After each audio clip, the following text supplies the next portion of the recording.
The new US TikTok is off to a rough start. Today, we're going to talk about what that means for your business, whether you're a brand or a creator.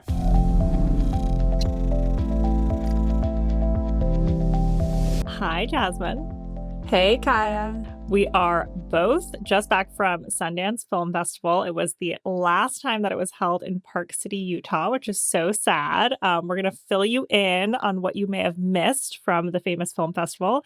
But first, we have a ton of news to dive into. Yeah, we were only gone for a couple of days, and it just feels like so much happened during that time. But let's start with TikTok, because I think that was one of the most anticipated pieces of news. So late last week, a deal was signed to keep TikTok alive here in the US. Under the terms of the new deal, a new joint venture was established. It has what I think is probably the least sexy name I've heard in a while for a company.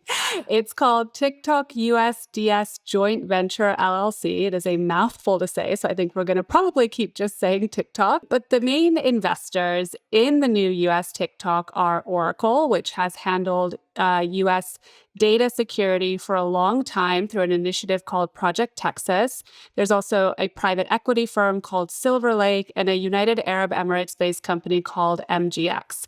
There's another group of investors that altogether brings the app under majority US control. I do think it's worth noting that this deal was announced almost exactly a year to the date from the very first deadline for TikTok to sell or be banned, and also that 14-hour shutdown that we all lived through back then. Yeah, so this news broke while I was on the way to Sundance and I was getting onto my layover and I wrote like a quick LinkedIn kind of reaction post. It But did I was really on the well, move. though. Oh, thank you. And it's funny you say the name is so clunky because I reported last year that they were going to name it TikTok America, which just seems It's so on so, brand for the Trump yeah, administration too. a So lot snazzier. who knows what happened with that, but we're probably going to keep calling it TikTok or TikTok US. But also it's interesting to see kind of who's emerging into leadership roles. So Adam Presser, he's been slowly rising through the ranks. He was chief of staff to TikTok CEO Shou Chu, and then he was elevated to be the head of operations and the head of trust and safety as well. So he is now the new CEO of the US entity. Chu will remain in his global position. But because ByteDance, TikTok's parent company, still retains that roughly 20% stake in the company, there is a lot of questions about whether or not this deal actually satisfies the conditions of the law. We've gotten some inbound from security experts and politicians on this. By the way, I broke the news of this deal outline back in April of last year. So you can just see how long it's taken to kind of finalize this. And at the time, I did report that they would still maintain an under 20% stake and that they would also license the algorithm to TikTok US. So I think that issue, did not satisfy, I think, a lot of data security experts, but that's a conversation for another time with some legal experts. But since it looks like TikTok is here to stay, we want to focus in this episode on kind of what the new TikTok means for creators, brands, and also TikTok itself. Yeah, well, first off, I think TikTok's new investors definitely got a great deal. If you think back to last September, you had Vice President JD Vance, who played a big role in this deal, saying that the app in the US was valued at about $14 billion. That is under 5% of TikTok's parent company ByteDance's reported valuation, which was around $330 billion the last time we checked. And the US really is TikTok's most lucrative market, of course, outside of China, where TikTok has a sister app called Douyin. And that means that surely it has to be worth more than that. Also, $14 billion is roughly in line with third-party estimates that we found for TikTok's ad revenues and TikTok shop commissions that it generated last year in the US. And TikTok is one of the fastest growing tech companies worldwide. So again, it would make sense that TikTok would be worth more than $14 billion. Totally. And of course, it's worth noting that ByteDance has many other businesses, Mhm. but TikTok US has been like the crown jewel of that portfolio. But I think on the user, creator, and brand side, I don't know if the deal is looking quite as good as it is for investors. I mean, I think so many people are relieved that it's over, right? Like, I think for a long time, we've talked about kind of the dissonance, right? And how it's sort of faded to the back of people's minds. But there have been so many, scary points for creators and brands during this whole And news so cycle. much uncertainty overall that just Yeah. makes it really difficult to plan, right? And for employees as well, right? For Mhm. TikTok employees, they have been through the ringer, especially those who have been there for, the past several years. It wouldn't be over exaggerating to say that this has been off to a rocky start. I think on the positive side, I think people are relieved, and probably TikTok is relieved that they are not having to download a new app or create a new app for the US. That was something that was floated and something that was considered and that they were preparing for internally. So that's good, right? Because US users were like, well, what if we're cut off from the rest of the world? And of course, you have an engagement and people, whenever you have to download a new app or do something, you see a drop off.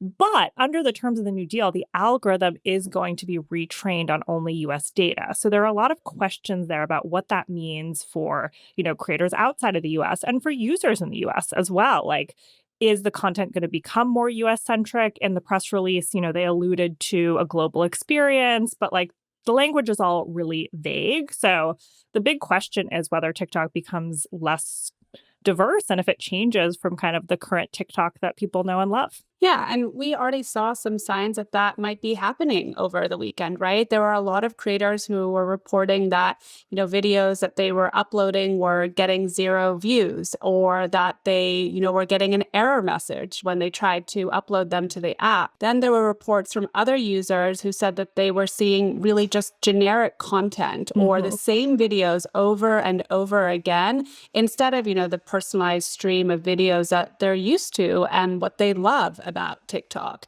Now, TikTok, of course, said this was due to a power outage that affected one of its data centers that it relies on here in the US. And as of late Tuesday, TikTok said that it was still having some trouble restoring the app, but that it had made, quote, significant progress. But of course, there could still be some technical issues for users, including when they were uploading new content. I checked again on Wednesday morning, and, from there hasn't been an update since then. Yeah, and I think you had issues also with your I did. TikTok trying Yes. to upload. I mean, I think it would be hard for this to be a seamless transition period, but they had a lot of different factors.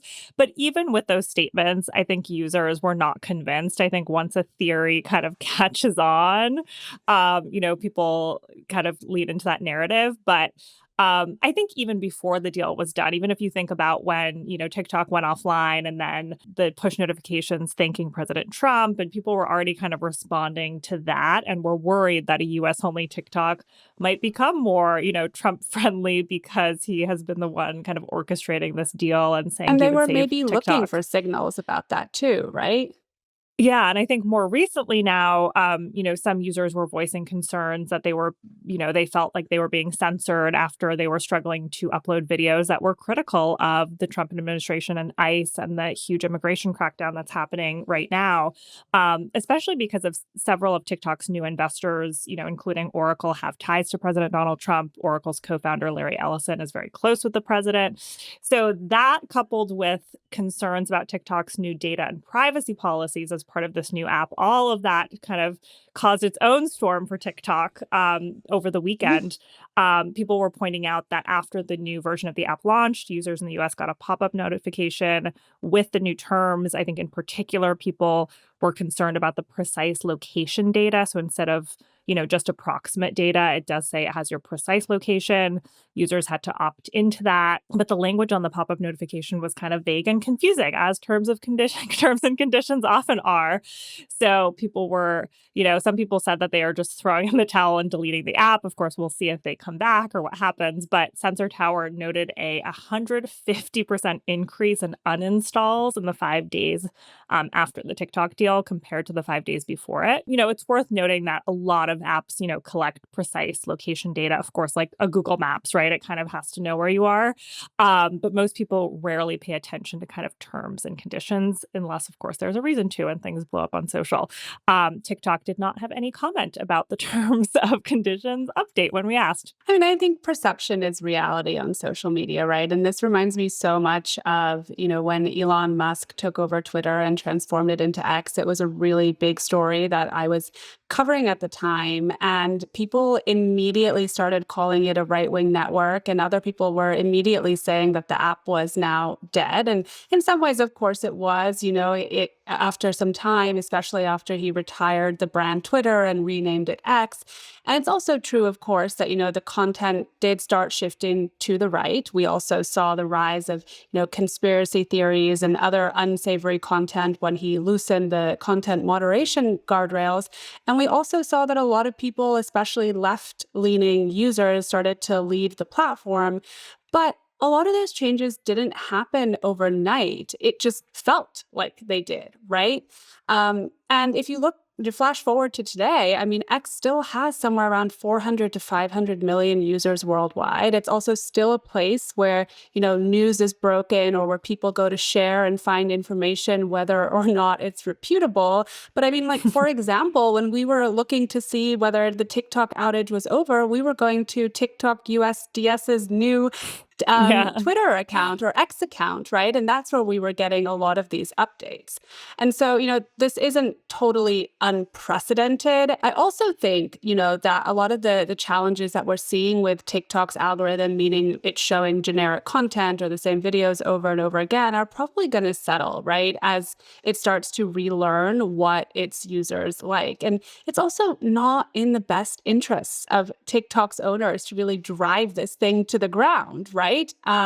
And or change it into the propaganda machine that a lot of people think that it's going to be. That is going to drive away creators, it's going to drive away brands and advertisers, and that's how the app generates revenue, which is what its buyers want it to do, right? Yes. That said, though, first impressions really are incredibly important, and TikTok's new US app did not have a very good first one. I do imagine that a lot of the people who deleted the app over the weekend will probably return. New users are probably going to join. But the reputational damage could hamper TikTok's longer term growth prospects. I mean, again, if you think back to the X example, it is not exactly the same scenario. Those changes were much more material than what we're seeing now, but it definitely had a ripple effect on how, people were using the app and how much revenue it was able to generate. It's always all about the money, It is. which brings us Always. to the brand side of things. So I think, like a lot of users and creators, I'm sure brands were very relieved that they also didn't have to download a new app or use a new app. A lot of brands on TikTok also have global ad and creator strategies, which obviously would be really difficult to splinter and inevitably would lead to various disruptions and spending and so forth. After the deal was announced, TikTok was starting to work really hard behind the scenes to assure, advertisers and brand partners that it's going to be business as usual, not to worry. According to a message we saw to brand partners, TikTok was telling them that they didn't have to take any action, that the business products would remain unchanged. Others pointed out, again, back to the data security issue of like, well, how real is this deal if nothing is changing and if everything's still in one app? But they are, obviously trying to communicate behind the scenes personally with brand partners to make sure everything's okay. Yeah, that line about the business products not changing really stood out to me because, again, that's not the only thing that brands and advertisers are worried about. I mean, even if the products remain the same, if the experience for users changes, that of course also has an impact on, whether or not they want to be on the app. And okay, even if TikTok didn't purposefully change, those products, some of the brands that we spoke to after this said that they weren't exactly working properly. So one example we got was that shoppable tags in videos were broken, and people or brands were still getting warnings in their dashboards about disruptions to the service late on Tuesday. What was really interesting is that TikTok was blaming migration issues as well as the big storm that we had over the weekend in most of the US for the technical issues that were being, experienced. This is a huge problem, right? Because performance is the most important thing to brands. And if the ads that they're spending their money on aren't working, they're not going to continue spending money there. That said, though, I do think that as they start to resolve some of these issues, which will happen eventually, we could actually see a surge in ad spending where a lot of brands or advertisers that may have held back on spending on the platform really loosen their purse strings, because now at least we have some certainty that TikTok isn't just going to go dark. It is, here to stay. But the problem is, of course, the longer it takes for TikTok to resolve these issues, the more it's really going to hurt not only its reputation, but also its business. Look, and all of these things are hugely important. And like you said, I think, this will be a blip and we'll look back and be like, oh, yeah, that was a rocky time, but people kind of quickly move on and forget. But the biggest risk to TikTok is how much this hurts like its cultural position, right? Like, I think for so long, TikTok has held on to like its status as the it app.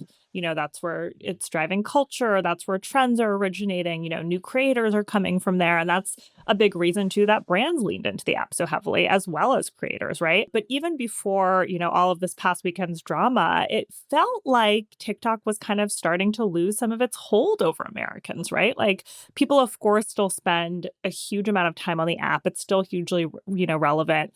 But, new third-party estimates released before the deal was signed showed that time spent on the app was either slowing down in growth or even declining. And I think in general, we're hearing kind of more buzz from people in the industry about TikTok not feeling the same, right? Like, I've seen some, posts and whisperings of like, is TikTok over? What's happening? So I think at the same time, you're seeing, and part of that reason is because its competitors have been really, really strong, right? Like, YouTube has become, the place to be for creators and brands. Brands for a long time were not spending a lot on influencer marketing there.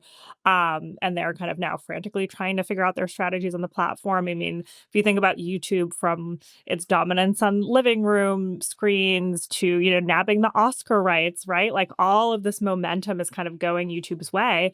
And then Reels. I mean, it's really good now, right? Like, it used to be kind of the butt of the joke, and now it's really, really strong. And you're seeing creators similar to TikTok now having a lot of growth with Instagram Reels. So people have choices. It's not just TikTok anymore.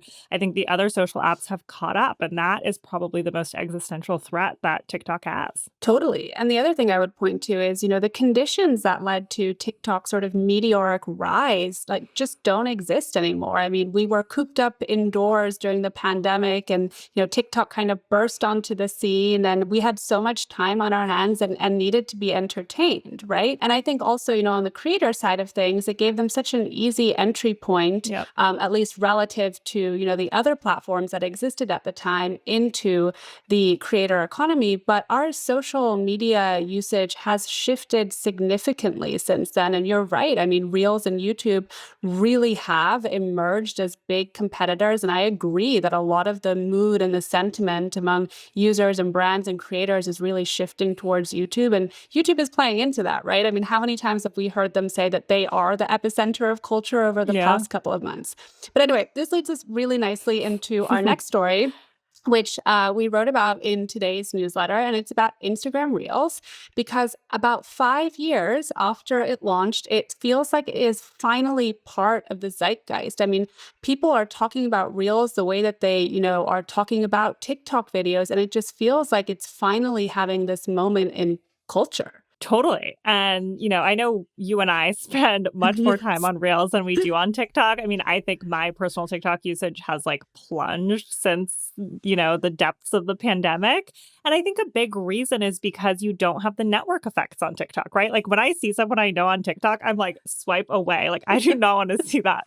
But like, I think the shareability and sending Reels to friends is like a huge part of it. And DMs never took off on TikTok in the same way. Yesterday, actually, you and I sent the same reel to each God. other at the exact same time. We So do. it's like, we're always sending each other reels of like, oh, that's an interesting way that this, creator did this. So, yeah, but that was a But new I, one. I can't believe We you brought did. that up. That is so embarrassing because people People always say that we're the same person, and clearly our Instagram algorithm seems to think we are as well. So No, and the algorithm has gotten so much better. I it knew has. that Reels was onto something because Reels figured out I was Polish before TikTok and started I serving me remember you said Polish that. language Reels. So I was like, oh, this is a turning point, I think. But obviously, zooming out, I think Meta's investments in AI have a lot Mhm. to do with it. I mean, helping to show Reels to the right people at the right time. But Instagram also put a big emphasis on making it easier for smaller accounts to get discovered because that was a big reason that so many TikTok creators, and I remember talking to so many, in 2020 and 2021 saying they could never break through on YouTube or Instagram. And then on TikTok, they just, very quickly were able to build a following. So Instagram, made that a lot easier. And TikTok got more crowded, over time. So I actually wrote a profile of one creator related to this because I was hearing creators saying that they were seeing growth through Instagram Reels. So instead of building their audiences through TikTok, they were doing it by posting a lot of Reels, and that strategy worked for a lot of them.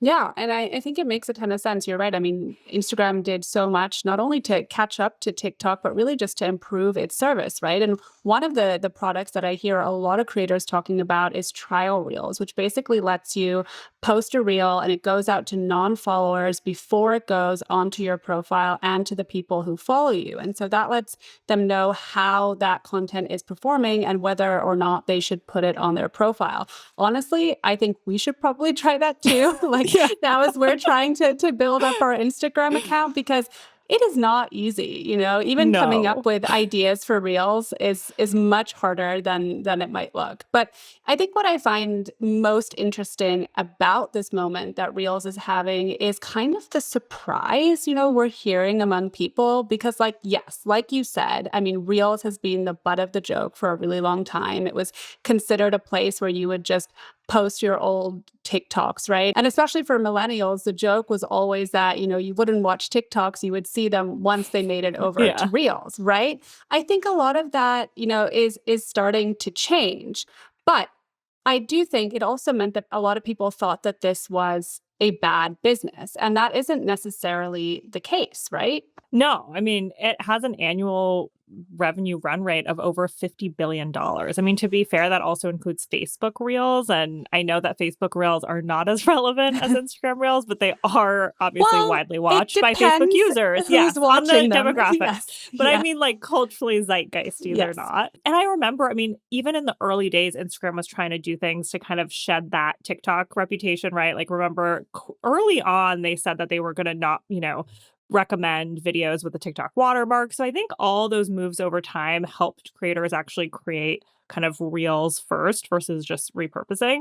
But yeah, I mean, I think the $50 billion, annual revenue run rate, that was really a moment of like, wow, okay, this has become a big business driver for Instagram finally. Yeah, and that really stood out to me in Meta's third quarter earnings last year. And we wrote a quick bit about it in our newsletter back then. But basically what it means is that if Reels were to be spun out into a separate app, which of course Meta was considering reportedly doing at By me, by you, reportedly reportedly by by Kaya during its antitrust trial. That means it would actually be bigger than both TikTok and YouTube in ad revenue. That's, of course, assuming that it would continue on the same trajectory, but that just goes to show you how big of a business it really has become. Yeah, and I think a lot of people were comparing Reels to Stories, which took off pretty much immediately after Instagram copied it from, Snapchat. And it's still hugely popular for users, creators, and brands. But I think the difference is that Meta obviously was just so much bigger and Snapchat didn't have the same cultural cachet as TikTok. I mean, look, it has a lot of loyal users. It's still, the primary way that a lot of teens and young people text. But it also didn't immediately take off as a business. So it just shows you like it takes time for a new product to ramp up. Advertisers have to shift over. I mean, if you think about even the shift to vertical content for advertisers, Mhm. right, on social, like none of these things are really overnight successes in the way that they seem. Like from a user adoption standpoint, yes, stories took off immediately and reels just took longer. Advertisers just have to learn to adapt to new formats and they're not, as nimble as creators are who can, pivot more quickly. To illustrate that point, I mean, when Snap CEO and co-founder Evan Spiegel joined LinkedIn, remember he made his title VP of Product at Meta, a little cheeky moment there. Yeah, I mean, that was so brilliant, honestly. I think I laughed out loud. And honestly, I mean, it just shows that he has a really good sense of humor. I was kind of frustrated, though, that more people didn't quite get it. And I think to me, that really showed that stories really has just become such an integral part of the Instagram experience. And I'm not sure that, everyone outside of this industry, at least, associates it with Snapchat anymore because it just is so core to the Instagram. To follow up on your point about, how advertisers really do have to adapt to a new ad format, I'm thinking back to when Meta launched ads in WhatsApp. About 6 months ago. And part of the reason that it decided to do that in WhatsApp stories was because it is a familiar ad format now for advertisers. I mean, they're used to advertising in Instagram stories. They're also used to advertising in Facebook stories. So they didn't have to learn something new. Of course, there's other reasons for it too. I mean, WhatsApp Stories is removed from the main chat tab, so it might feel like less of an invasion of privacy to do it there. But again, that just illustrates the point of, there it does take some time, especially for a new product to really ramp up in revenues. Definitely. And I think too, like every app has the same features now. I mean, right? And I think they cycle in and out. Like, remember after stories, right? LinkedIn had stories and then there were disappearing tweets and all this stuff. And then LinkedIn was like, okay, Fleets, I never think they mind. were called, Yes. right? And then LinkedIn was like, okay, never mind. We're sunsetting stories because it turns out no one on LinkedIn wants to post stories. So as you can see, I mean, the all these I did this chart back in 2021 about like all social platforms look the same now because sometimes I'm on Instagram versus TikTok versus like Facebook and the experience just all looks the same now, but that doesn't mean every feature translates, but they certainly try at least when they see something's working. Yeah, definitely. But back to Reels for a second, because I think what all of this goes to show is that clearly behind the scenes, Meta really was building Reels into an ad powerhouse. That part really isn't surprising to me, having covered, Meta's ad business for so many years. It is the second largest digital ad seller in the world. It isn't the most innovative, as I think we've clearly established, but it knows how to execute, and Yeah. advertisers really like that. And even before, it reached this $50 billion revenue run rate, I mean, Reels was working for advertisers and for creators in other ways. I was looking back to some older data from influencer marketing platform Creator IQ, which showed that over half of brands and 77% of creators said that Reels was the best performing type of Instagram content, beating out posts and stories. And that was all the way back in 2022. Now, I think part of that, of course, is the fact that it was less crowded than, say, on Yeah. TikTok, right? There just weren't as many people posting Reels at that point. Also, of course, we had Instagram pushing that content, meaning it was Yeah. much more visible on the platform.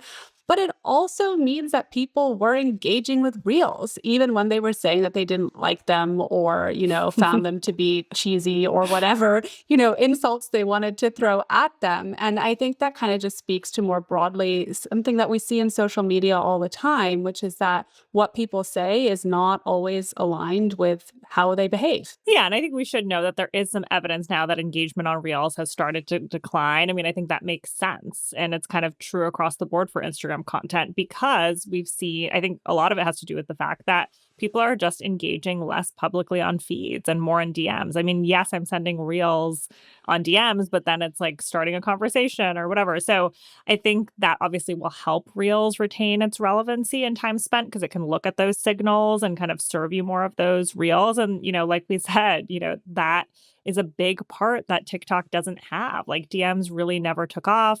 They age gated them as well. So they made certain decisions that then hampered that growth, right? It's always a trade off. So, TikTok, obviously, people would send, TikTok videos via WhatsApp or via text, but then they started, making you have to sign up. So then people stopped doing that. Well, that was a big part of its growth strategy, right? I mean, it was back when it first launched and it needed to, get awareness out, right? And get people onto the app. And so they actually And the encouraged watermark people. The was a watermark, big part yeah. of that. And So they encourage people to send those videos through WhatsApp. They also let you link to Instagram and Facebook and your other social accounts and displayed that pretty Yeah. prominently. And that, along with the massive marketing blitz it had elsewhere, I mean, obviously really worked. But now that it has, 170 million accounts in the US, I mean, it doesn't really need to do that anymore. And, by the time they launched DMs, I think, people just really hadn't built that muscle on TikTok. Moving on, let's talk a little bit about Sundance. First, Kaya, how is your jet lag? Oh my God. Okay. So I had an 8-hour time difference. I think I was on the plane potentially longer than I was at Sundance. I got caught up in the snowstorm as well. So I was stuck in Dallas for, I think, almost 5 hours because they couldn't find our pilot and the terminal was freezing. But anyway, it was totally worth it because I had never been to Sundance before. We were so excited to do our live podcast. And of course, it was special to be at Sundance at the last one in Park City. And we were super excited to get to talk to Ocean Spray. For those of you who missed it and were not at Sundance, we published a special newsletter edition this week about how the 100-year-old brand is reinventing itself and leading into trends and conversations happening online, from UTIs to high fiber diets known as fiber maxing. So it was a very fun conversation. Of course, Ocean Spray famously was thrust into TikTok early with that viral video of the man on the skateboard with Fleetwood Mac playing. So that kind of forced, Ocean Spray, which is a heritage, long time old school brand, to kind of get on TikTok early. So it was a really fun conversation. So check that out in our newsletter at scalablepod.com.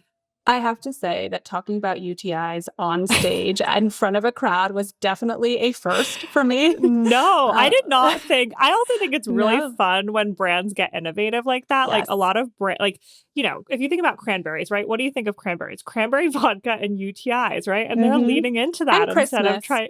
Yeah, true. Yeah. Other things too, but like those are those are top But yeah, I use would cases for sure. UTI is definitely the first thing that comes to mind, and cranberry vodka. I think you're right. And those aren't necessarily, those generally aren't considered brand safe, right? So it No. is really cool to see a legacy brand, and especially really kind of leaning into those conversations and making it a part of their brand story. But another first for me at Sundance was that I got to ski. I've never done that before on a business trip. And so many people were complaining that there wasn't enough snow there. I think, Kaya, Yep. you got most of it when you flew to Dallas. But for me, it was great. I mean, they make a lot of snow too, and I hadn't gotten to ski. And since really, I think the last time I was out in the slopes was in 2024. So that was a real treat. Of course, the podcast and conversation with Ocean Spray was as well. But okay, a couple of takeaways. I think one, overall, the impact of AI on the film industry was definitely on display at Sundance this year. We had Google, for example, premiering a new short film that was entirely AI generated called Dear Upstairs Neighbor.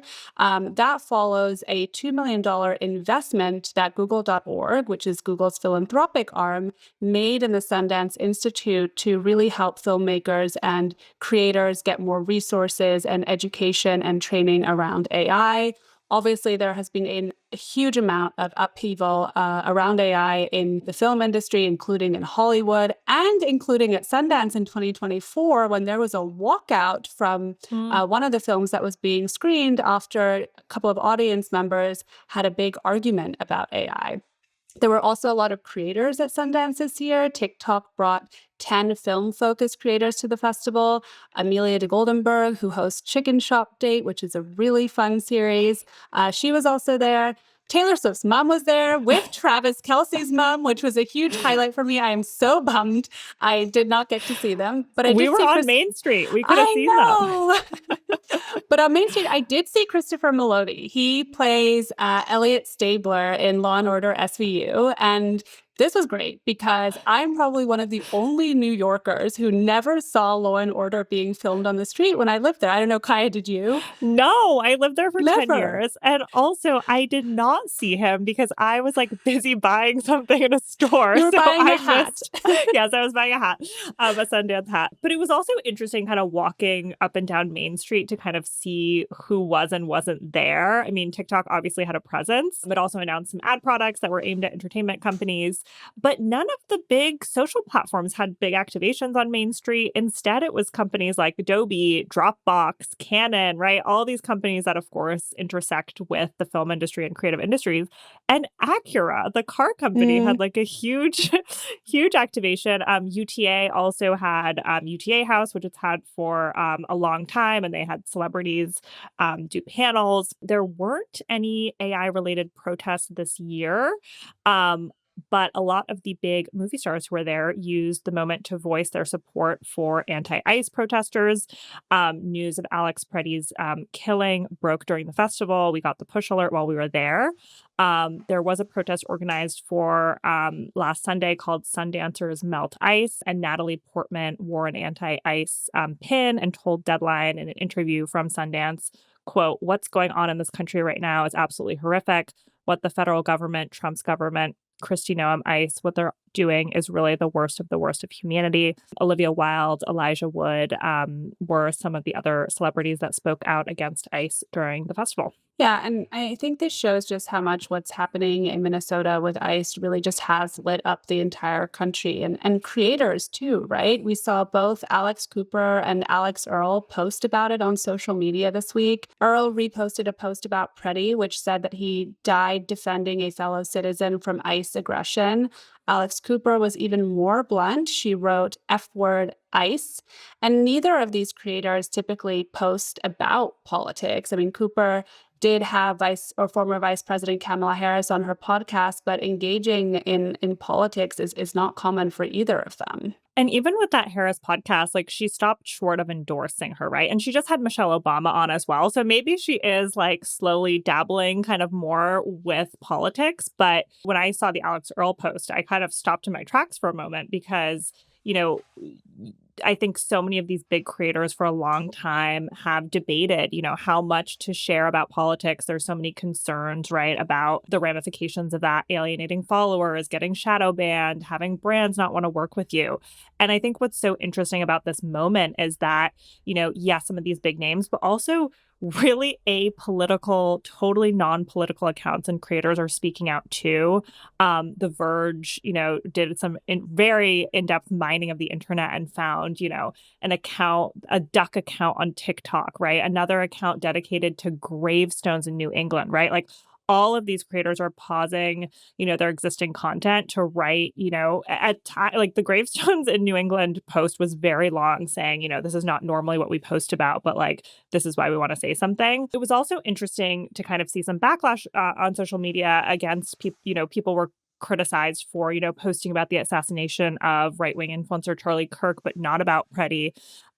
Taylor Frankie Paul, who is a TikTok creator and who also will star in ABC's The Bachelorette this year, may have seen those posts because she posted something alluding to that saying, quote, "Feeling very heavy from the video I saw today.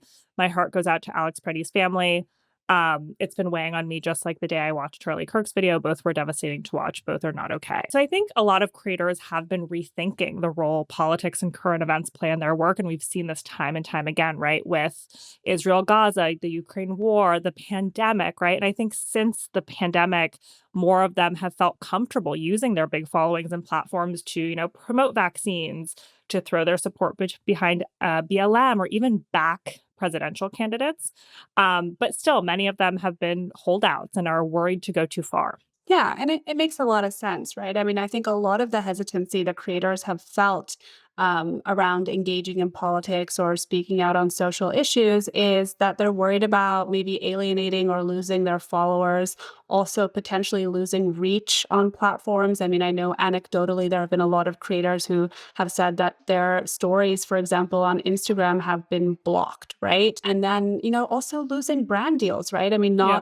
brands have not been always so welcoming of political creators for a variety of different reasons. But I do think, this was just such a big and horrific moment that a lot of creators felt like they needed to speak out because either staying silent or being neutral on the topic could be seen really as tone deaf or as a political stance on its own. I totally agree with that. I also think a lot of it is coming from the audience. Like they are increasingly calling on and expecting creators to respond to current events and use their platforms for advocacy.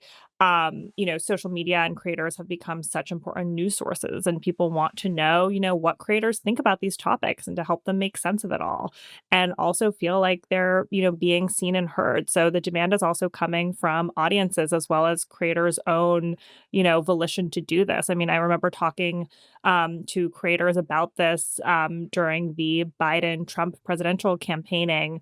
And, one creator said to me, I don't care if I lose thousands of followers. Like, what a waste if I'm not using my voice to talk about issues that are important to me. Like, if I'm just telling people what to buy, like, that's a waste. So I think, a lot of creators have pivoted a little bit and are more comfortable using their voices. And I think that's forced brands to be more comfortable with it too, right? I mean, politics has just seeped into everything. And to your point, I mean, social media is now one of our biggest news sources. And so it's unavoidable. I mean, every time I sign on to any social platform, there is political news. A lot of times it's couched among other posts that have nothing to do with politics, which can be a bit of a jarring experience, but Definitely. it is certainly there. And I think brands have kind of understood the same thing about audiences that creators have, is that they're really expecting, creators to take a stand, have a point of view. That's one of the big reasons, why they follow them. I mean, they relate to them on a personal level and they want to understand how they feel about these issues and also to kind of know that they're not alone, right? And what's really interesting here to me is that this sort of higher level of comfort with creators speaking out about politics among brands is coming at the same time that they've maybe pulled back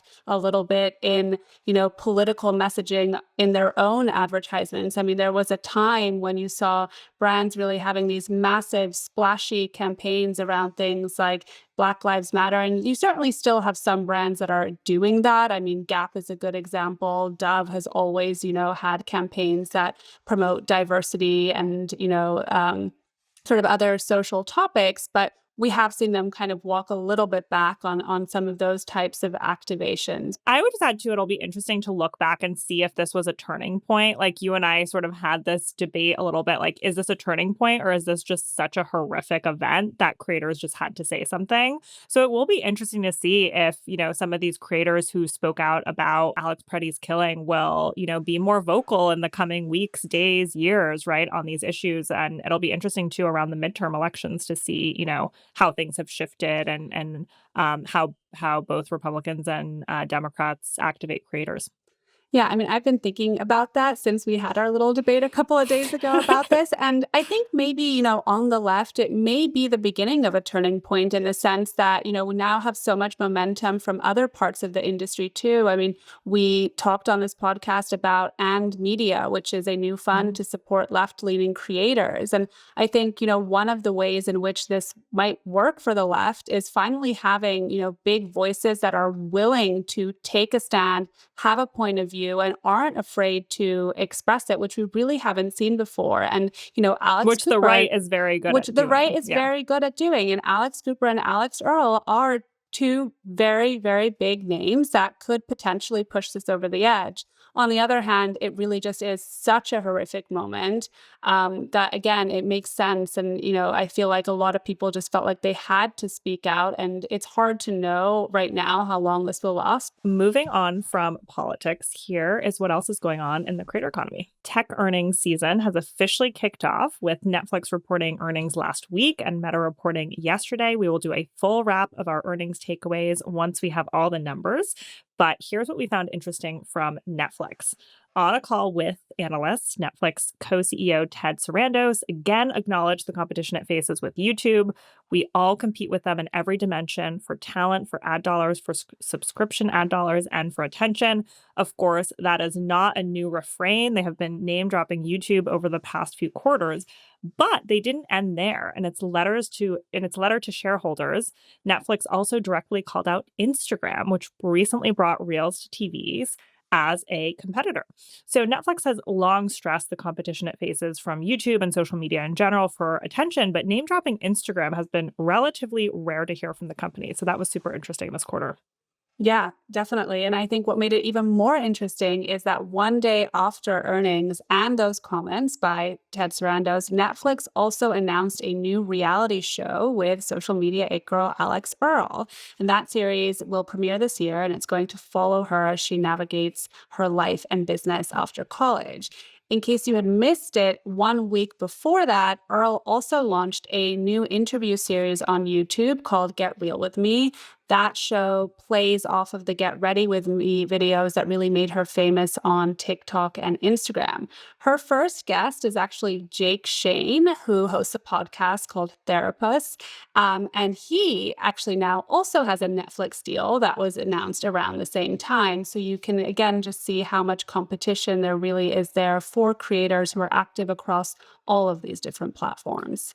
And for the creators, they're like, great, I'll be on Netflix, Yeah. I'll be on YouTube. Like, this is great for them. They're on every surface while the tech platforms are duking it out. The comments also came after some really interesting remarks from Matt Damon went semi-viral. He said that Netflix executives tell filmmakers that, quote, it wouldn't be terrible if you reiterated the plot 3 or 4 times in the dialogue because people are on their phones while they're watching.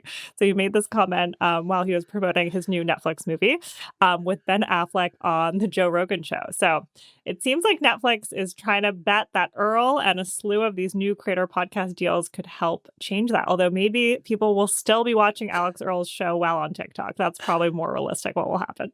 So it's so funny because I actually watched Matt Damon and Ben Affleck's new movie, The Rip. It was great. I really enjoyed it and highly recommend that you go watch it on Netflix. But the whole time I was watching it, I was listening so intently to see if they were actually repeating the plot over and over again. And I was like, I Were feel they? like I'm yes and no. It wasn't Yeah. as sort of like overt and bad as I thought it would be, but it is something that I've been paying a lot more attention to on other shows now too, including the morning show, which I'm finally catching up on the final season of.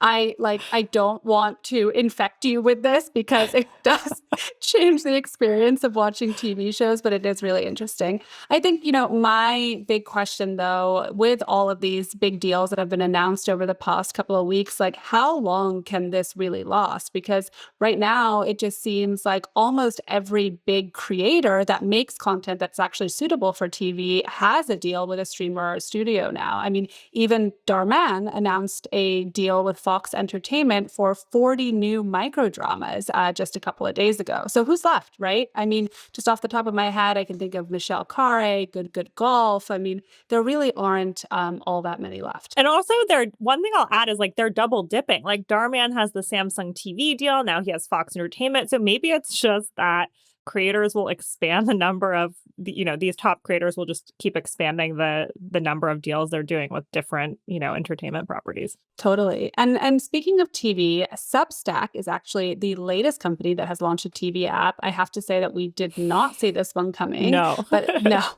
But the app is available on Apple TV and Google TV for Substack subscribers, and they can view content that they've already subscribed to, including things like live streams and videos from newsletter writers. Yeah, and Substack, of course, joins other social networks like Instagram and Pinterest, which have recently followed YouTube onto TV screens with their own apps or shows. But actually, stepping back, Substack's move makes quite a lot of sense. We've written about this before that newsletters aren't just newsletters anymore, right? When we launched Scalable, we knew we didn't want it to just be a newsletter. One format I think is always limiting. So even though newsletters are a key format, for us, we love newsletters. We've seen this kind of across the board, right? Where as journalists and kind of others are going independent, the playbook is changing, right? Like you're not just launching a Substack newsletter or, a newsletter on another platform. Many people are now embracing video formats from podcasts to live streams. It's hard to kind of just be, one platform or one format focused. So as many of Substack's writers are leaning into video, Substack has also been ramping up its video efforts over the past few years, improving and incorporating more and more video tools. As Substack CEO put it to the Hollywood Reporter, he said, quote, despite what you might hear, people still read, we would know, but they watch video too. And sometimes that video is best on a TV. Beehive, which is the newsletter provider we use, has also been adding video podcasting features, including the ability to watch podcasts directly within Beehive. So if you go to our website where we embed our podcasts, you can actually watch them there directly now without going to another platform like YouTube. The other difference, though, is that Substack has been focusing also on building its own mobile app, which is looking kind of more and more like a social network. So it's interesting to see kind of the splintering in the newsletter space where you have a Beehive, which is a SaaS model, which I don't think they have an app.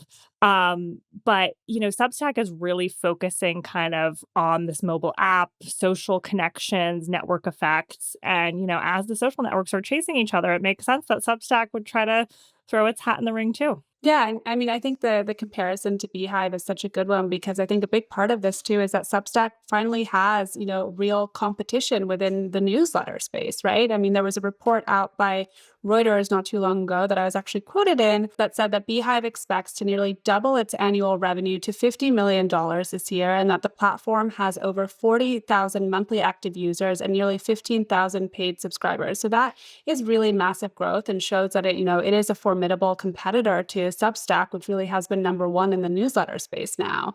Like you said, Beehive does operate very differently from Substack. It offers a monthly subscription fee to use the service. It also has an ad network, which helps creators fill their newsletters with ads that are bought programmatically. Substack really is focused on the paid subscription model, and it takes about a 10% cut from writer subscription earnings. Although, of course, we did hear that it is now going to start to dabble in advertising as well.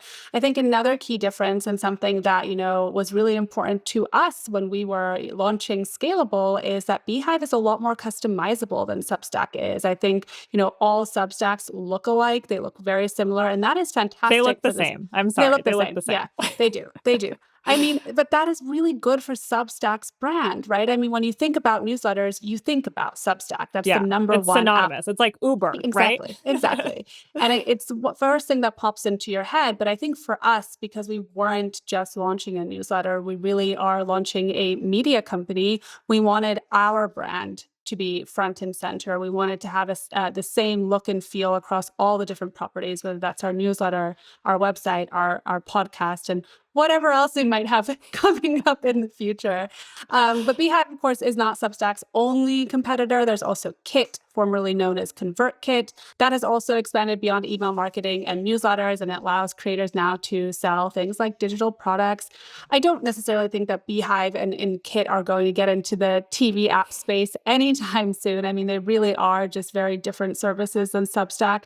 I'm also not convinced that Substack's TV app is going to be a success. I would like to see, real figures on how many people are actually watching live streams and how many people are watching, videos from newsletter writers, to kind of support this. And if they would want to watch that on a TV screen, or if they just want to watch it, on their phones or on their desktops where they're already doing that.